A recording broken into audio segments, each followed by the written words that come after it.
This is an inclusive interview with Neale Donald Walsch about his latest book, The God Solution. Opening with two questions that have plagued humanity for centuries, Neale offers a unique hypothesis that we haven't found a way to utilize God intentionally because we haven't agreed on what God is or how God works in our lives. He calls this the God dilemma and suggests that a new definition of the higher power is necessary.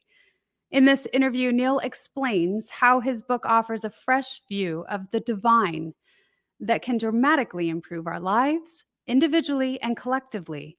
He describes the God solution as the accumulation of his conversations with God series of books, which have sold millions of copies worldwide.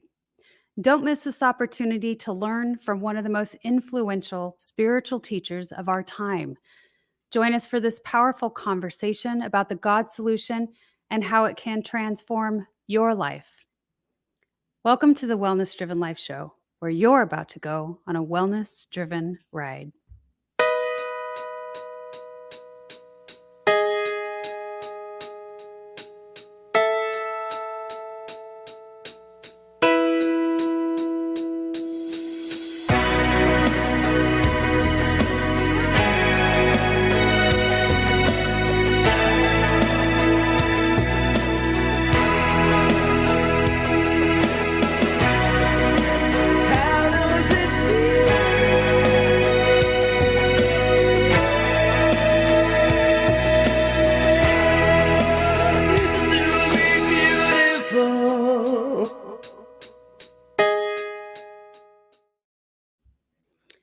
So pleased to introduce our guest to you today. Neale Donald Walsch has written 39 books on contemporary spirituality and its practical application in everyday life. 7 of the 9 books in his Conversation with God series have made the New York Times bestsellers list, with book 1 remaining on that list for 134 weeks. His titles have been translated into 37 languages. He is the creator of CWG Connect, a global online platform connecting people who wish to more deeply explore the messages of the CWG body of work. His latest book, The God Solution, published in December 2020, which invites humanity to embrace a new global ethic based on a refined and clarified definition of God. The book proposes that there is a single statement of spiritual truth upon which all the world's religions could agree, and which could birth a shift of spiritual paradigms around the globe of such magnitude that would produce peace and happiness on our planet at last. Please help me welcome Neale Donald Walsch. Hi, Neale. Hi, April. That was a very sweet introduction, and you're very kind. It's lovely to be here with you. How may I be of service to you? Oh, well, first of all, it is such an honor to have you on the Wellness Driven Life Show. So thank you so much for taking your time with us today. You have done so much work in the world and doing so much of this planetary shift that I am so excited to share that. Do you mind sharing a little bit with the audience about your background? No, not at all. I had a really wonderful professional life from the time when I was a young man. I started off in my career, so to speak, in radio, in broadcasting. When I was 18 years old, I got a job in broadcasting, and as a disc jockey in those days, they were actually disc jockeys who introduced songs and music. And once in a while, you might even hear of one today, but not so often anymore. In any event, I was in broadcasting. And then I moved from broadcasting work into television work, and from television work into newspaper work, where I wound up becoming a managing editor of a local community newspaper, a daily paper in a relatively small town, although it was the capital city of Maryland, Annapolis. And so I was the managing editor of one of the newspapers there. So I had, and then I finally wound up working, April, for the local school system. They hired me. They were looking for someone who was, could I put it this way, media savvy. So they wanted someone to take over their media relations department, and they hired me. And I worked there for quite a few years. Uh, I was more than, I think, 10 or 12 years at that job. And then I realized, do I want to continue this kind of a career, these various different things I was doing for the rest of my life? Because I got the sense that I was working for a living rather than enjoying for a living. So I Mm. thought, what could I do that could maybe bring more fulfillment to my life and more meaning, frankly, to my life experience? And that opportunity came when a lady named Elizabeth Kubler-Ross, who's a physician, a psychiatrist, um, she since left her body and returned home. But she was here for a while, and she had written many books, and she was looking for a media consultant, a person who could join her staff and help her deal with the media avalanche that she was facing after her books on death and dying became wildly popular uh, many years ago now. So I went to work with Elizabeth, and boy, did that ever change my life. Well, I'm curious. You had a lot of experience meeting many, many people being in the broadcasting world. And Yes, so you had this initial idea of what human interaction meant, what connection means, and how we relate, how we communicate. And I'm curious a little about that, but also with your relationship with death and dying. Did that kind of open up this new thought process on going into a spiritual realm and those ideas? changed my life completely, April. And that just gave me a bunch of new ideas. It really turned my entire life upside down because Elizabeth Kubler-Ross was the pioneer of the hospice movement. There are hospices now all over the world. She started that movement. Mm, There were no hospices before Elizabeth came along, but she wrote a global best-selling book called On Death and Dying. She came to mm. be known as the Death and Dying Lady, and she, as I said, began the hospice movement. So Elizabeth was a huge, huge influence on my life because she felt that death, as we understand it, simply does not exist. It's just a change of address, if you please, a different place where the soul resides. So that altered my understanding not only of death, but frankly of life. In other words, if death does not exist, if the stories we've been told by most of the world's religions, and by the way, there are 4,223 religions on the face of the earth right now. I didn't make that number up. Just Google it and type in your Google search engine how many religions are there on the face of the earth.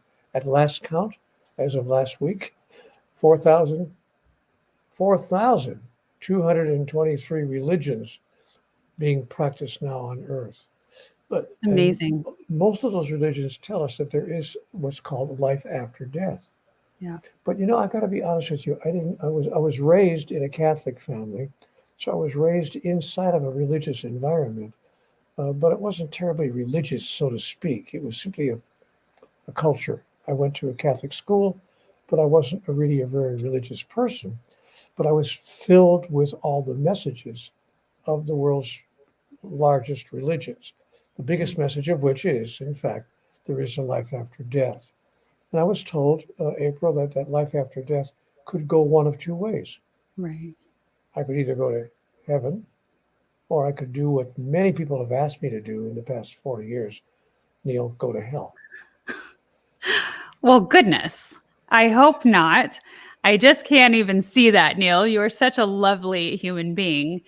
And you're right. That is very traditional thought and what most of us are taught, that there are this heaven, this hell, this limbo, this, you know, all of Purgatory. these things, right? Purgatory. And I want to go back a little bit to this beautiful woman who began the hospice. And the reason I want to touch on that, because there is such an importance of that. I want to shed light on it, on what this woman did, because it is such a huge thing. It is near and dear to my heart because I cared for my grandmother. We were 4 generations of women. It was me and my 3 daughters and my mother and my grandmother, and we all took care of her. And I was with her when she died. And that was such a beautiful experience, and such a beautiful experience for my children to have that with our loved one. Yes, death is a beautiful experience, and Elizabeth taught me that. I was privileged to actually wound up traveling with her, talking to bereaved parents, bereaved family members of those who have passed on, and sometimes in very difficult and challenging circumstances. There was a city on the East Coast in the United States, doesn't matter which one now, but there was a man in that city that was running rampant. He was a serial killer, and he was killing people right and left in that city. And they didn't know what to do. They finally found this killer and caught him. Of course, he went to jail for life, but they didn't know what to do with all the bereavement, all the sadness that he had caused in that city. So they called Elizabeth's office. Could she come out and actually talk personally with the many, many people? We're not talking 3 or 4, but 60 or 70 people who had suffered one way or another by family members having been killed by this serial killer. I went with her on that trip, and I watched her one-on-one dealing with bereaved children, bereaved parents, people in deep grief. And I watched how she interacted with people in deep grief over the death of their beloved. And that taught me a great deal, not only about how to deal with people in grief, but the whole idea that people have about what death is really like and what occurs after death. So Absolutely. yes, it's been, and I came to learn. It's my understanding and my awareness. I'm willing to announce that I could be wrong about this, but this is my understanding, and it has really become my understanding since my conversations with God, um, which is an experience that I had in my life that all of us, by the way, are having all the time. Just so everyone understands, I'm not sitting here thinking that or saying that I'm the one who has conversations with God. The first message of that book is that we are all having conversations with God all the time. We're simply calling it something else, because who wants to be ridiculed or made to feel like they're somehow wrong about that, or that there's something wrong with them. So they don't call it conversations with God. We'll call it women's intuition, or sudden insight, or an epiphany, or in a moment of awareness, or whatever words we want to use to describe the same exact experience, which is that still small voice within speaking directly to us and bringing us insight, understanding, and awareness. And I simply happened to write down a series of questions. I wasn't satisfied with leaving it things at 1 or 2 questions like, what should I do now? Oh my God, what am I going to do? But I began writing a whole series of questions because nothing in my life was working, and I wanted to know why. And by golly, if God didn't answer all of my questions. So I wound up actually putting it into a book because I was told to. I was told, Neale, you will make of this conversation one day a book, Mm. and many people will have access to it. And I thought to myself, ha, ha, now I got you. Because I really did say that to God. I said, now I got you, because either this is just a figment of my imagination, either I'm making it all up, or what you're saying will come true, because there's no chance in the world that any legitimate publisher, I mean, I could self-publish, but no other publishing company is going to actually put this book out by a man who says he's talking to God. I mean, I could just imagine the publisher, April, going out to the workroom floor saying to his staff, hold the presses, stop everything. I got a guy here who's talking to God. It's not going to happen. And I knew it Right. wasn't a chance in the world. It wasn't one chance in a million. So I did send it to a couple of small publishers on the East Coast, I didn't send it to any major publishers because I knew there wasn't a chance. But I sent it to a small publisher, and by golly, he put the book out. If it's meant to be out, it is meant to be out.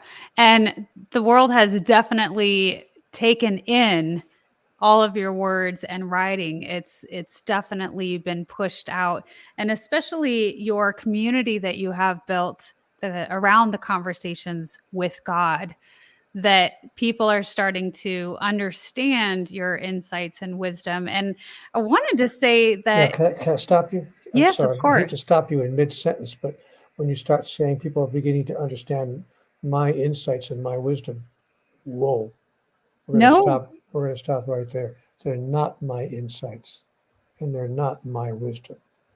I'm an average person like everybody else. I know no more than anybody else knows. I don't have any more wisdom than anybody else has. So I'm not sitting here suggesting for a minute that I'm a person filled with wisdom and insights. But having been a newspaper reporter, I do take good notes. And I know how to mm, take dictation. And when I'm given dictation, when I'm given good notes, I write fast. I took them down in handwriting, and I made notes of everything that I was said. The wisdom and the insights you're talking about, April, are those that were given to all of humanity in the Conversations with God books. I had nothing to do with creating that wisdom or that insight. I simply took dictation. what are some of the most aha messages that you have received? I remember the first one vividly because it bowled me over. The first insight, the first message that I received is the one I just told you about a minute ago. And God said, look, because I asked God, I'm having a conversation here in writing. And I put down, why are you doing this? Why are you talking to me like this?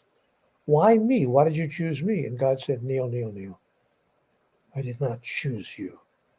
I talk to everyone all the Mm, time. The question is not to whom am I talking? The question is who is listening. powerful. Then I was given some other interesting messages as well. The first message that stunned me theologically was this. I was told very early in the conversation there's no such thing as the Ten Commandments. I said, what? But religions are, several religions I could know of are based on that set of instructions we got from God. Yeah. God said, no. I didn't give anybody any commandments. I command no one because we are all one. There's no separation between. Who would I command? Myself? Would my Mm, right hand tell my left hand what to do? And mm, would my right hand actually slap my left hand and punish my left hand?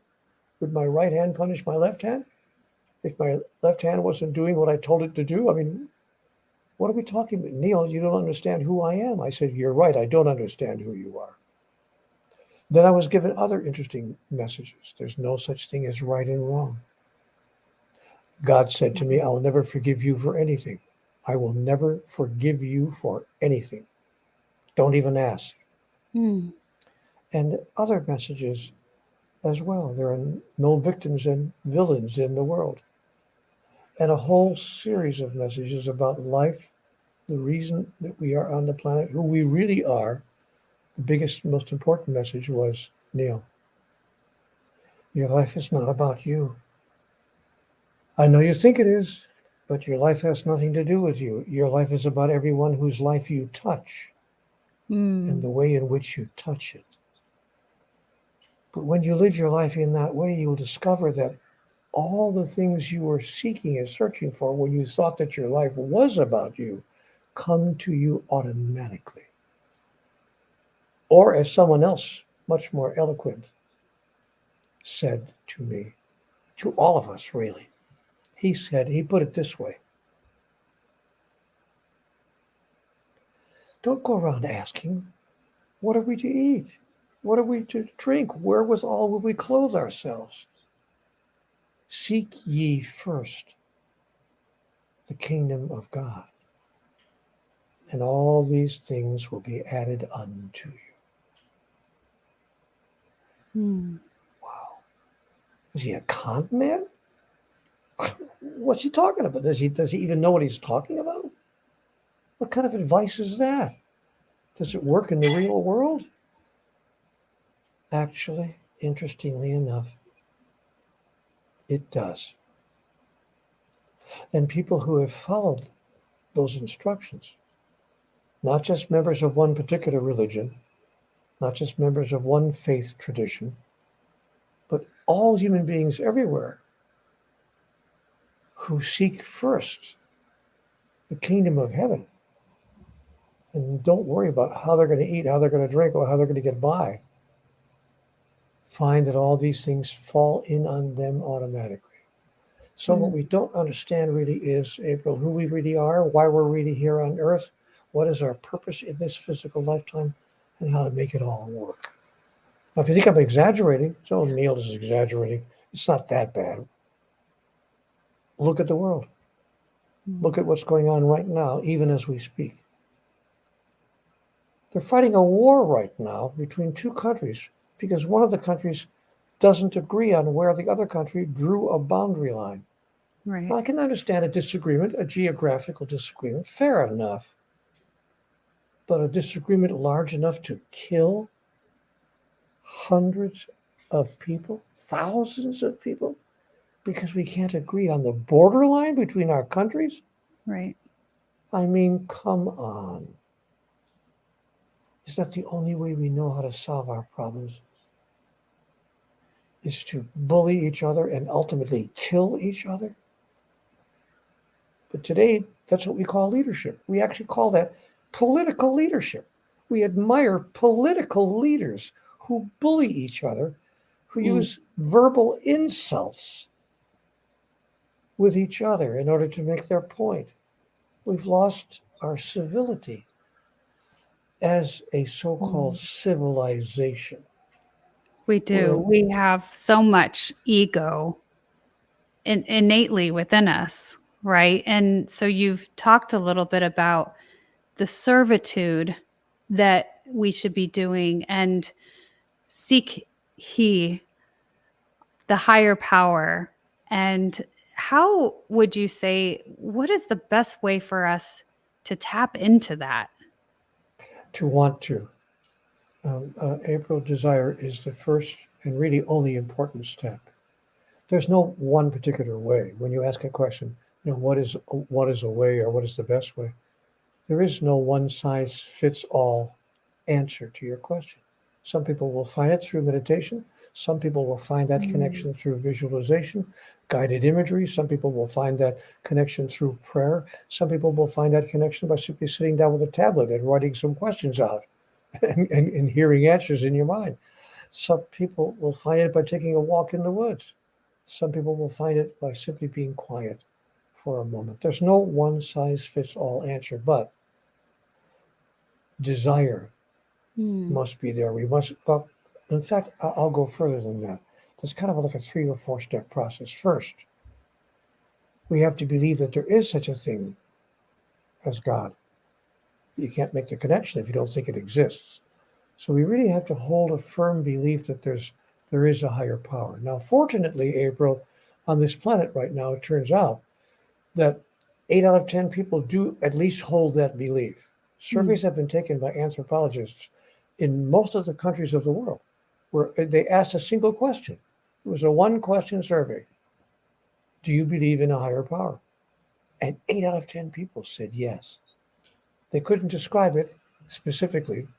They couldn't announce what they thought it was or what it wanted, if it wanted anything, or what it did if it didn't get what it wants.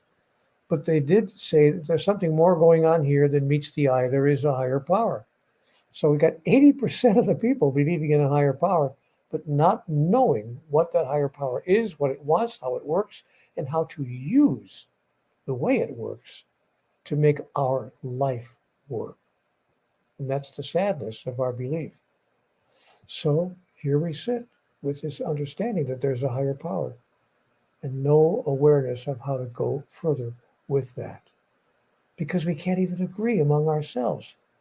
what it wants. That's why we have 4,000 different religions, because some religions are telling us you have to dress a certain way, or you have to eat a certain way, or there are certain things you should not eat, certain things you should not say, or certain things you should never do. And if you do these things, God will punish you, because we've decided that God is a judging, condemning, and punishing deity. We we've created God in our own image. We think that God is like us. There's many people who definitely believe that we have this God that is angry, these old theological thought processes on, he's going to Well, punish. well yeah. To be fair, I don't think that we think that God is angry unless we make Him angry. We So I think create that. most people believe in a loving God. Most of the members of those 4,000 religions believe that God is a loving deity.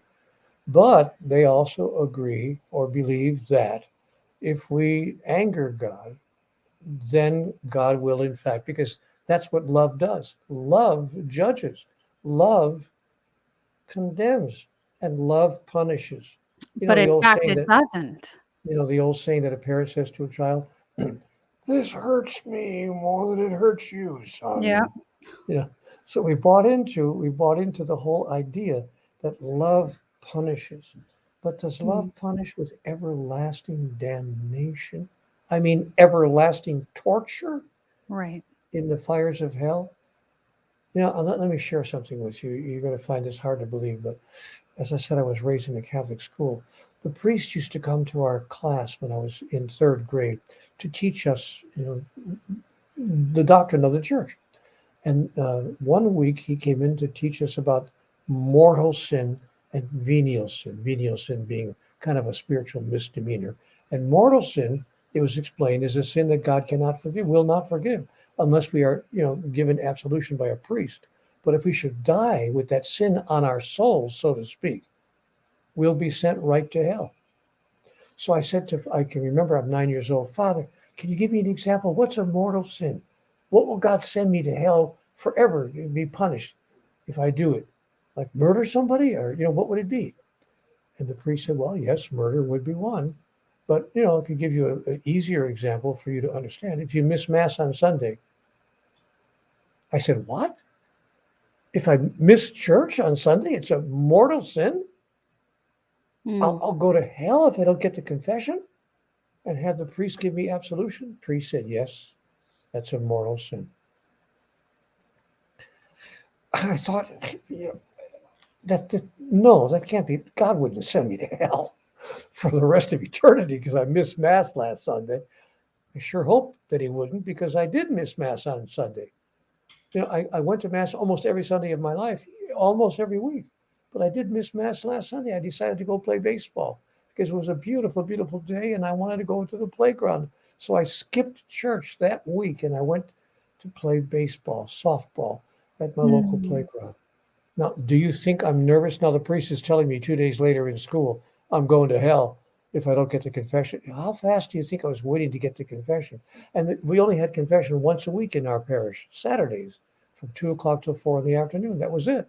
You couldn't go anytime you wanted to. The priest wasn't sitting there in the confessional 8 hours a day waiting for somebody to show up. So I had to wait until Saturday. And all I could think of was, what if I get hit by a car, or a tree falls on my house, or whatever? What if I die for some reason or another between now and Saturday? What am I going to do? So I'm saying, prayers to God. Please help me. I didn't really mean to. I didn't know it was a big deal. I mean, I'm 9 years old and I'm scared of God. And this Yeah. is how churches have kept us in line, by making us be afraid of the source of unconditional love. Neil, do you think that there's a reason for that? Of course, control. To control the people. Churches felt that they had to control the masses, if you please, not Hmm. just the Catholic Mass, but the masses of people.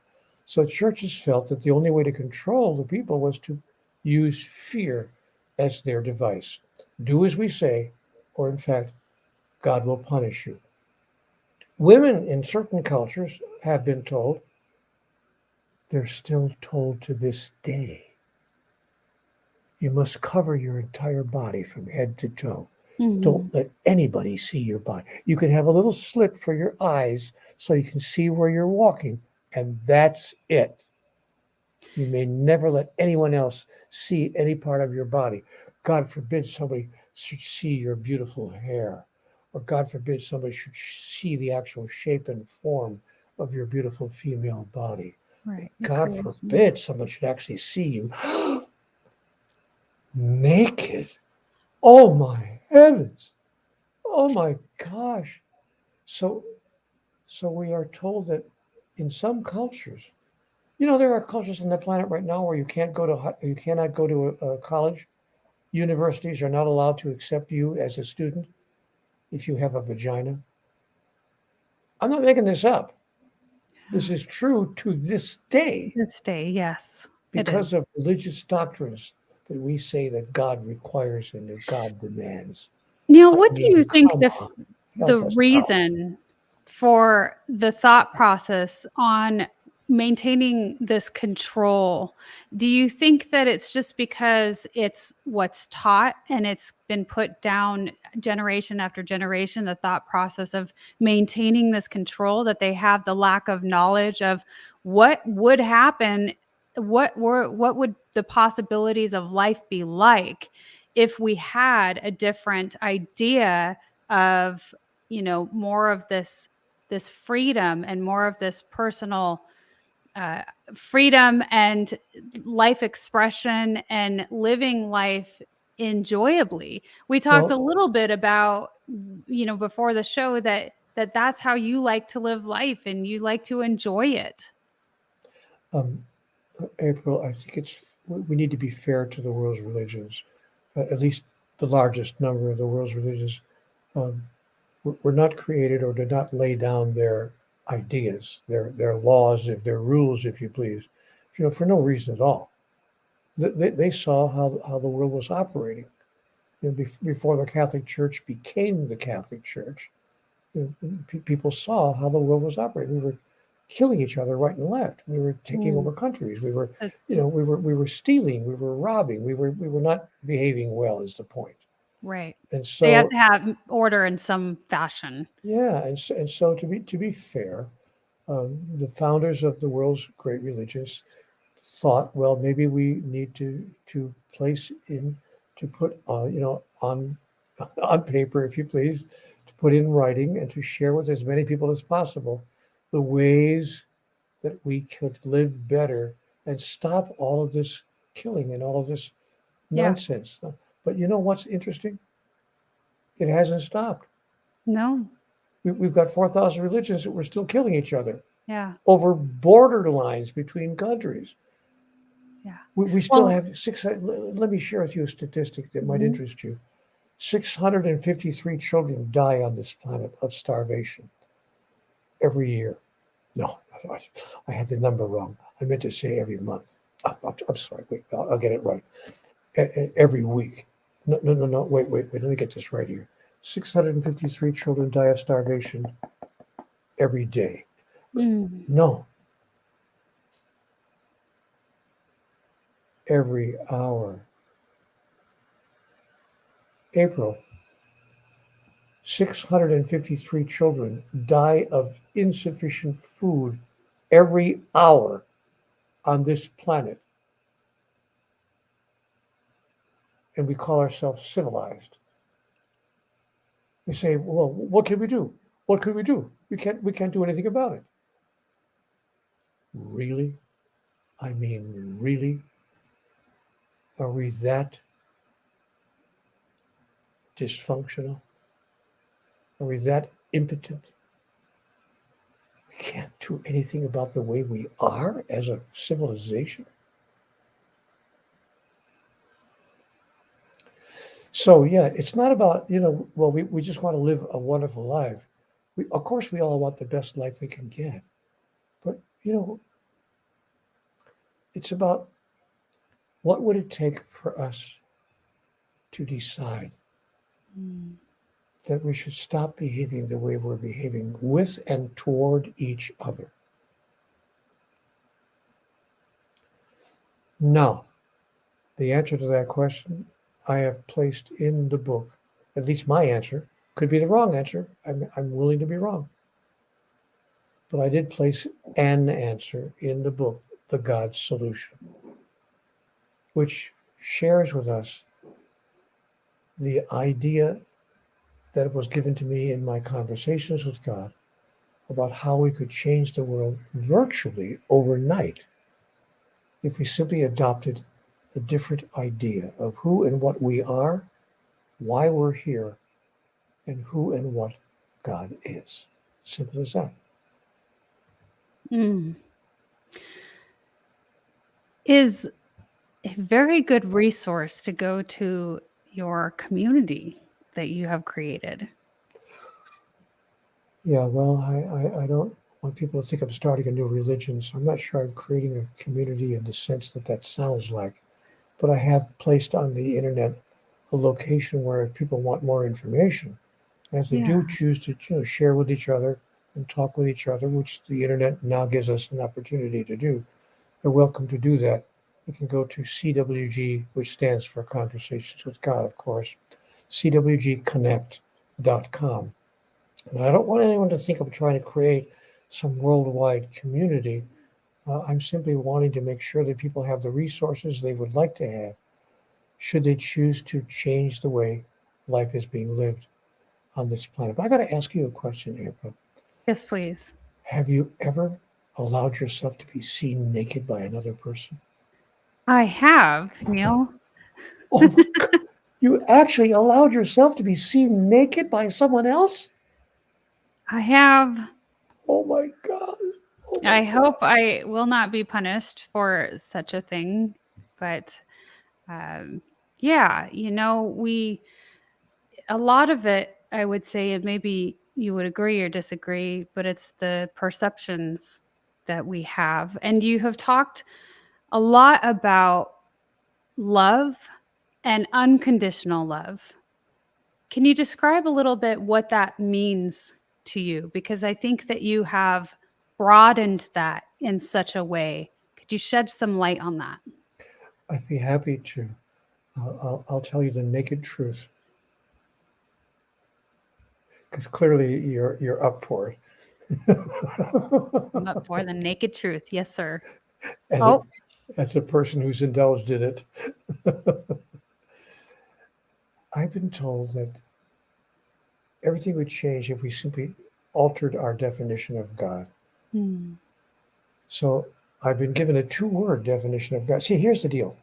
Let me just backtrack just a little bit. There are over 4,000 religions on earth. We've made that point here clearly, but not Yeah. many of them agree with each other on doctrine and dogma. We can't seem to find one single statement that all the religions could agree on that could bring us all together under one umbrella, if you please.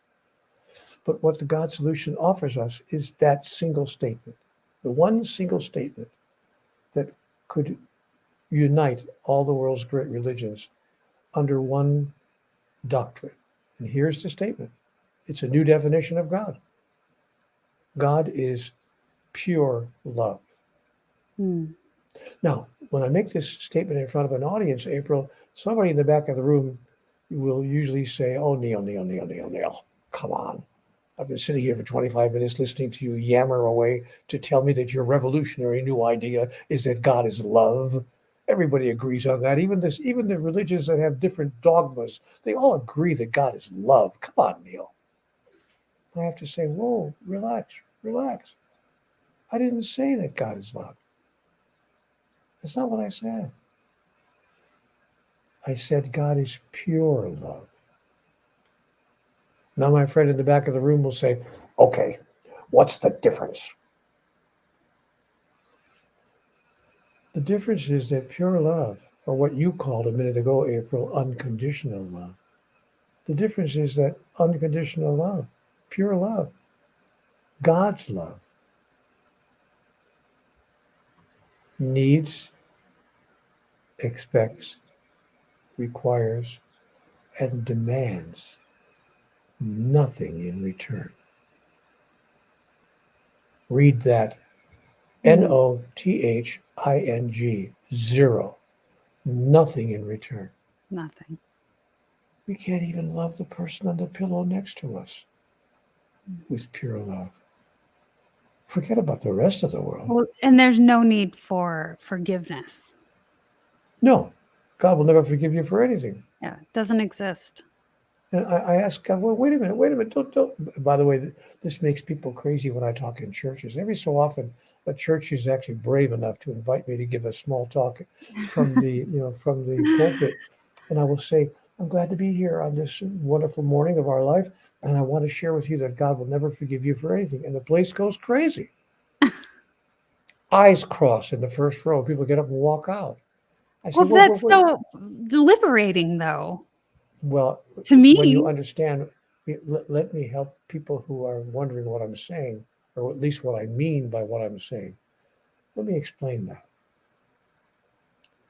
God will never forgive us for anything because she doesn't have to.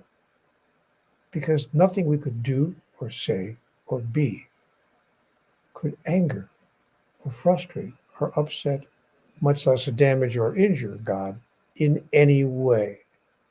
Therefore, we can't affect God in any negative way any more than, to use an example, a 6 month old baby could hurt or injure or damage you in any way that would Mm. require you to forgive a 6 month old baby.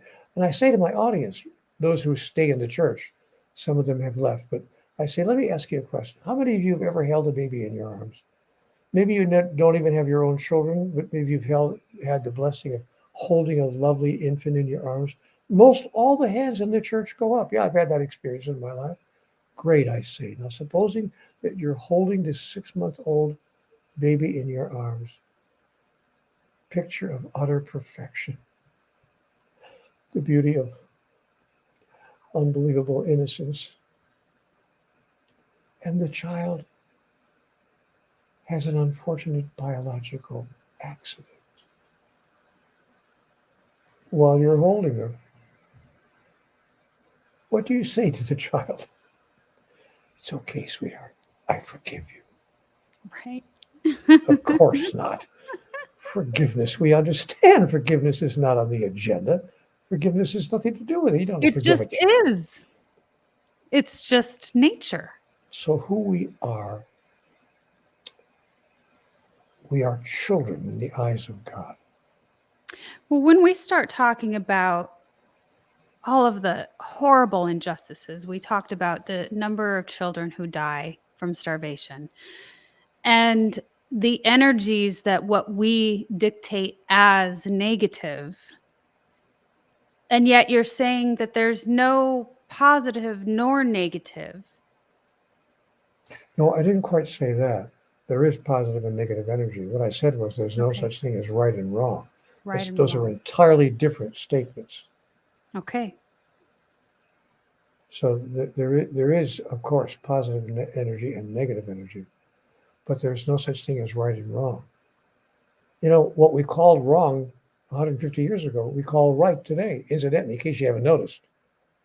Things And what change. and, and what we called right 250 years ago, we call wrong today.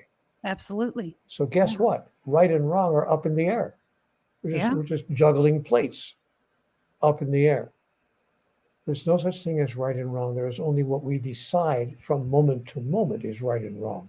Mm. And by the way, I'm not making a joke about this, but I thought I pretty much had at least a sense of some things that are so-called right and so-called wrong.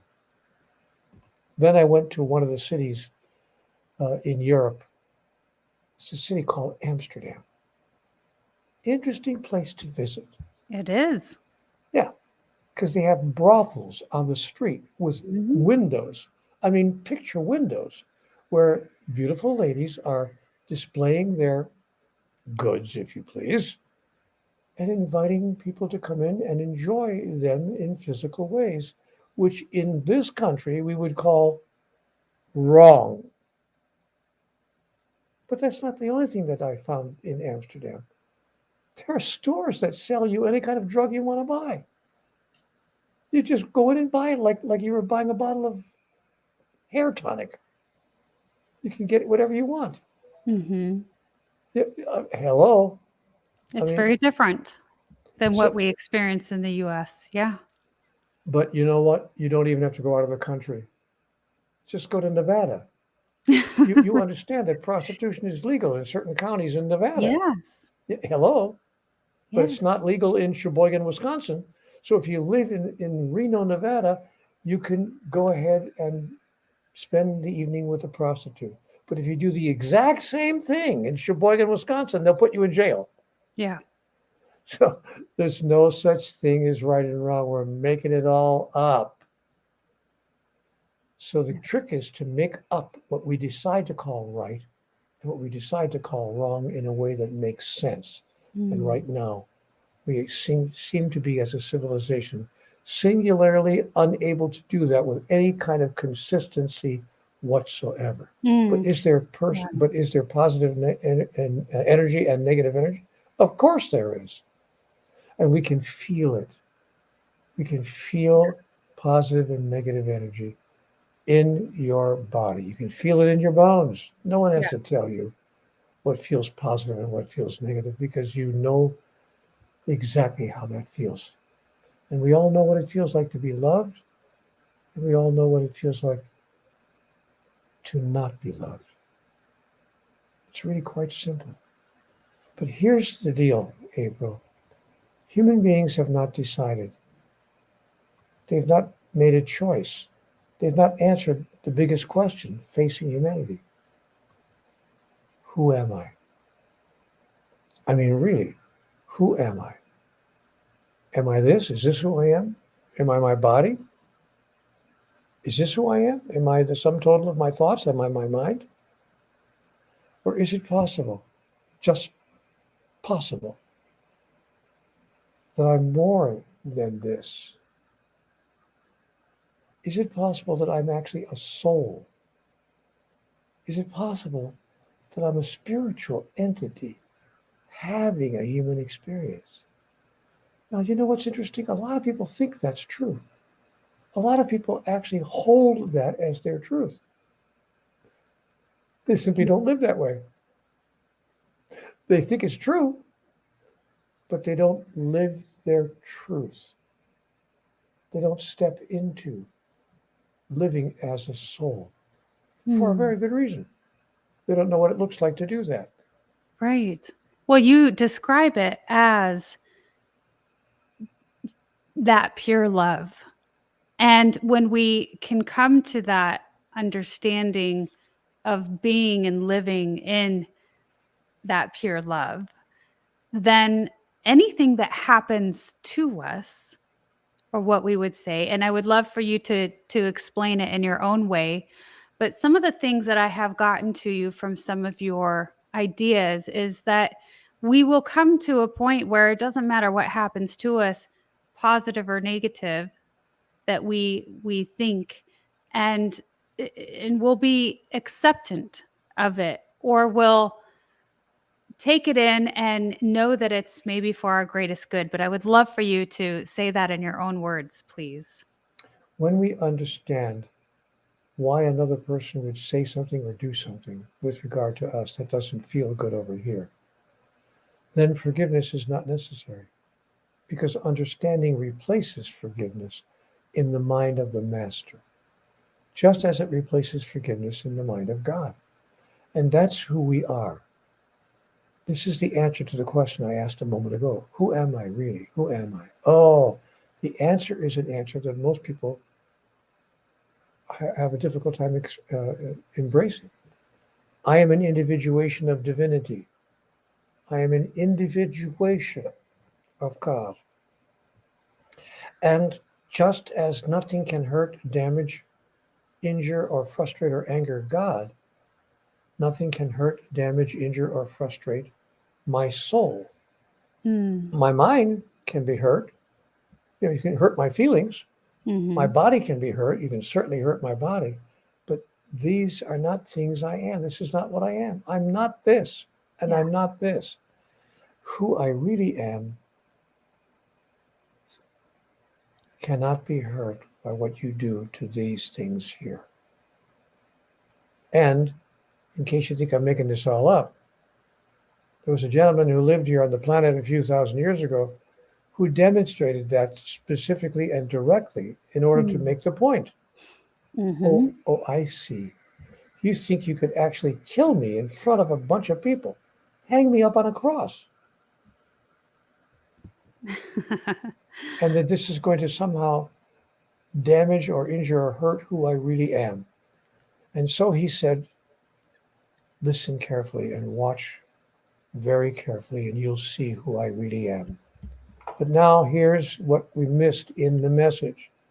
He also said, who I am, you are. He actually said to his followers, if you please, his disciples, why are you so amazed? These things and more shall you do also. Mm. And there are very few miracles that were performed by this man, which we have not come as a civilization to be able to perform, Yeah. even coming back from the dead. Yeah. Neale, what are your thoughts on, you know, I don't remember exactly, but biblically, when three or more come together, miracles are performed. Do you feel that we are able to perform those miracles when it involves more of us and not just ourselves? And we have the connection piece, the power of prayer, for instance. There's no question about it. See, all of life is energy. That's all we're talking about here. Yeah. Everything is energy.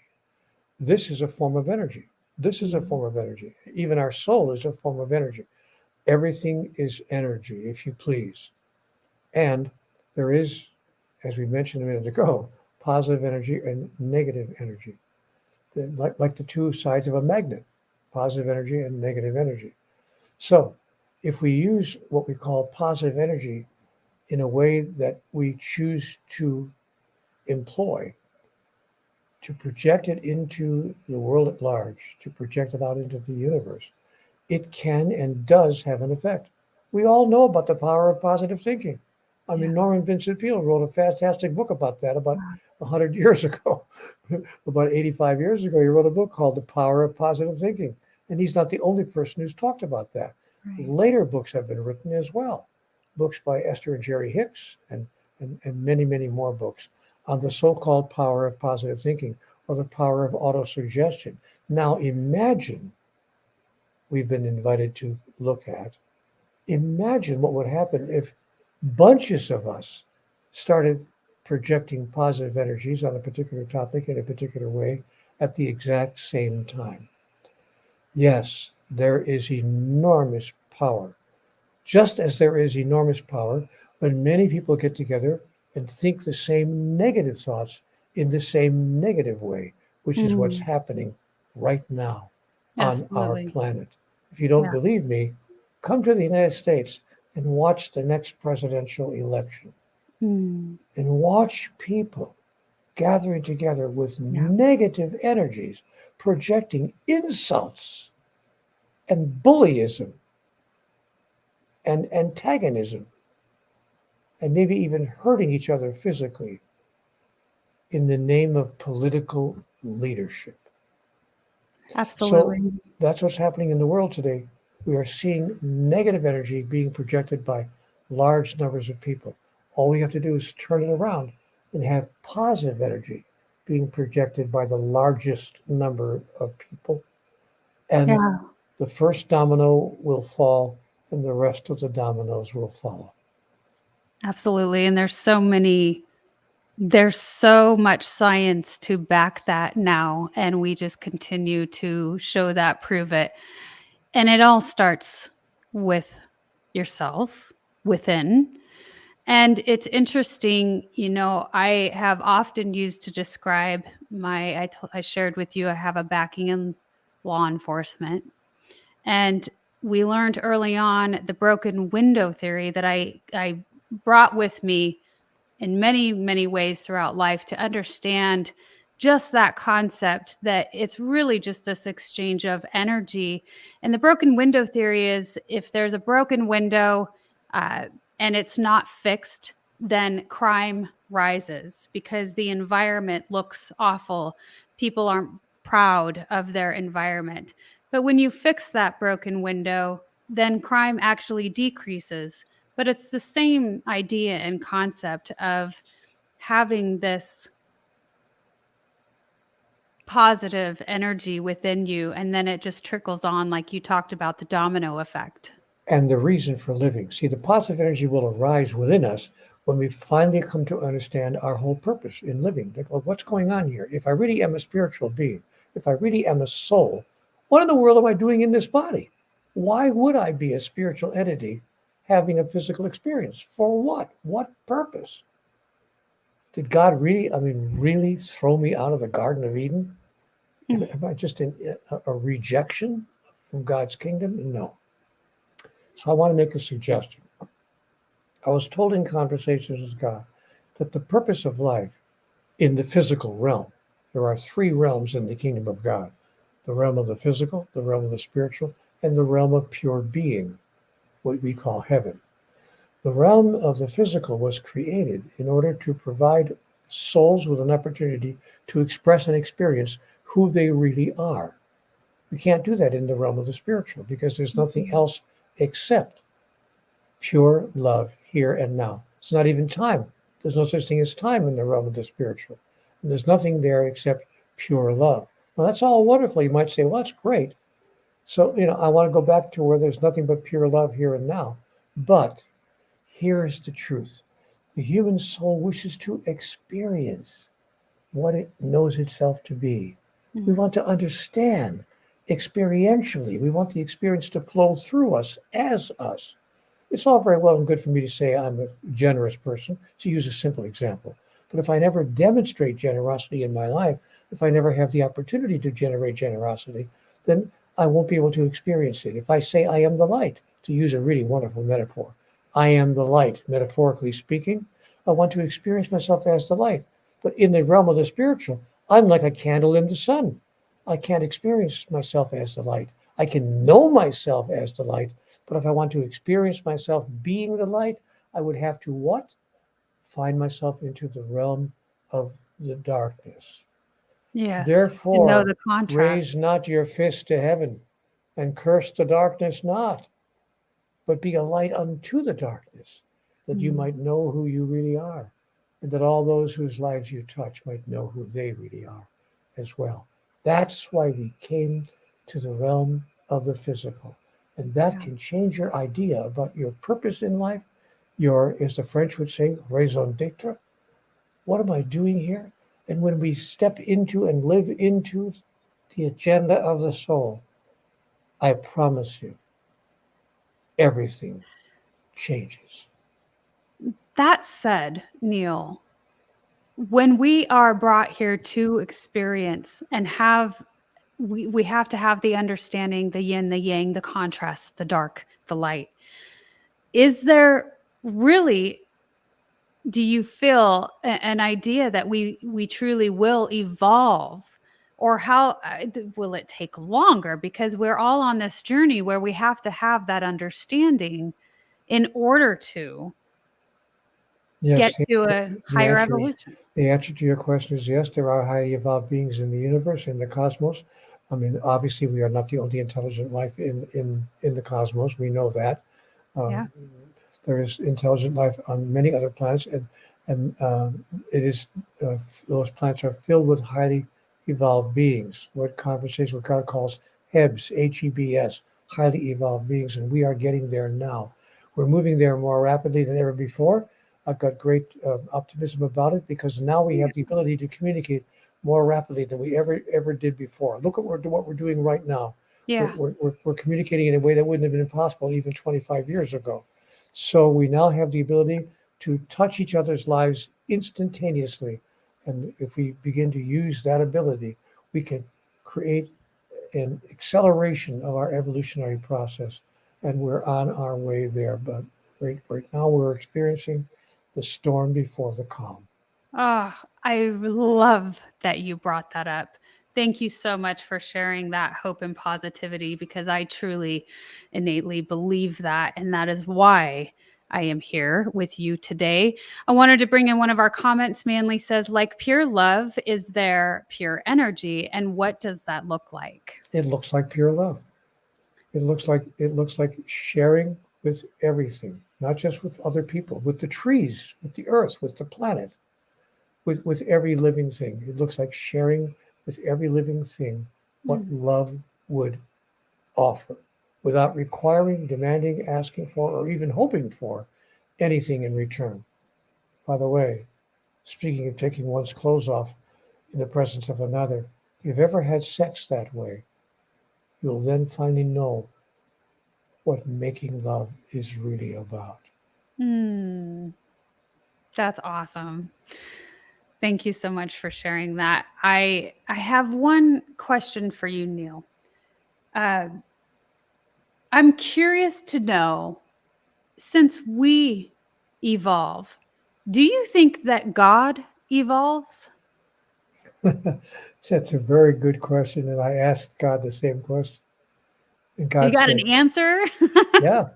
She said, well, I don't evolve in the sense of becoming something that I'm not now, because I am everything that there could be to be, but I am enlarging my experience of all that Mm, I am. And enlarging one's experience is not exactly the same as evolving, but it is making an even grander and grander and grander experience. Let me give you an example. yes, please. April, have you ever loved anybody in your life? Absolutely. Really? Yes. Uh, have you ever had the experience of loving them more later than you did at the beginning? Yeah. Do you think it's possible for you to love too much? You know, when I find myself feeling like I can't love anymore, I surprise myself because it just keeps getting better and better. That's the answer to your question about God. God says, you know what? It keeps getting better and better. Yeah. Awesome. I love that. Neale, it has been such a pleasure. Is there anything else that you would like to share with our audience today? Step into the world with a decision to be who you really are. Decide to demonstrate to yourself and to everyone whose life you touch your true reason for being in the physical realm, and see what happens. Do it for a week. Just try it for 7 days. Dare you, double dare you. But be careful, because you may never go back to who you once were. Allow every thought, every word, every action that proceeds from you to be a demonstration of your individuation of divinity, and watch what happens. Thank you so much, sir. And I called you sir. You told me not to. Thank you, Neale. You have been an absolute blessing to be on this platform today. Thank you so much. Yes, ma'am. Throw it right back at me. I love that. You're a joy. Thank you so much. And I want to make sure that everybody, again, knows how to find you. You can go to www.cwgconnect.com. And also, I invite you to visit Neale Donald Walsch website. That's www.nealdonaldwalsh.com. For those of you who are going to be tuning in later, you can also find all of this information in the description below. So, Oh, by the way, one last thing. yes, I will please. send anyone who wants it a free upload copy of the book, The God Solution. I'm not here to sell books. If you want a free Oh, copy of it, I'll send it to you within the next half hour. Just send me a note at neale@nealdonaldwalsh.com and say, I want a copy of the book, and I will upload it to your computer right then and there. I want everyone to read that book. oh, generous. I love it. Thank you so much. And thank you again. So, goodbye, everyone, for now, and we will see you next time.